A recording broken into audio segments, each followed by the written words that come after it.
بسم اللہ الرحمن الرحیم۔ السلام علیکم عابدین وائس کے معزز دوستو، ہم امید کرتے ہیں کہ آپ خیر و عافیت سے ہوں گے۔ ہماری دعا ہے کہ اللہ پاک آپ کو اپنی حفظ و امان میں رکھے، آمین۔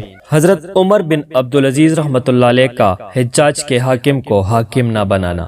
حضرت عمر بن عبدالعزیز رحمۃ اللہ علیہ نے ایک شخص کو کسی جگہ کا حاکم بنایا۔ کسی شخص نے عرض کیا کہ اے صاحب، حجاج بن یوسف کے زمانے میں اس کی طرف سے بھی حاکم رہ چکے ہیں۔ عمر بن عبدالعزیز نے ان حاکم کو معزول کر دیا۔ انہوں نے عرض کیا کہ میں نے تو حجاج بن یوسف کے یہاں توڑی ہی زمانے کام کیا۔ عمر بن عبدالعزیز نے فرمایا کہ برا ہونے کے لیے اتنا ہی کافی ہے کہ تو اس کے ساتھ ایک دن یا اس سے بھی کم رہا۔ مطلب یہ ہے کہ پاس رہنے کا اثر ضرور پڑتا ہے۔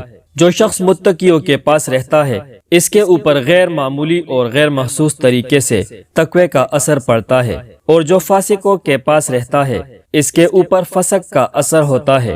اسی وجہ سے بری صحبت سے روکا جاتا ہے۔ آدمی تو درکنار جانوروں تک کی اثرات پاس رہنے سے آتے ہیں۔ حضور صلی اللہ علیہ وسلم کا ارشاد ہے کہ فخر اور بڑائی اونٹ اور گھوڑے والوں میں ہوتی ہے اور مسکنت بکری والوں میں۔ حضور صلی اللہ علیہ وسلم کا ارشاد ہے کہ صالح آدمی کے پاس بیٹھنے والوں کی مثال اس شخص کی سی ہے جو مشک والے کے پاس بیٹھا ہے کہ اگر مشک نہ بھی ملے تب بھی اس کی خوشبو سے دماغ کو فرحت ہوگی، اور برے ساتھی کی مثال آگ کی بٹی والے کی سی ہے کہ اگر چنگاری نہ بھی پڑے تو دعا تو کہیں گیا ہی نہیں ہے۔ اللہ تعالی ہمیں نیک آدمیوں کی صحبت میں بیٹھنے کی توفیق عطا فرمائے، آمین۔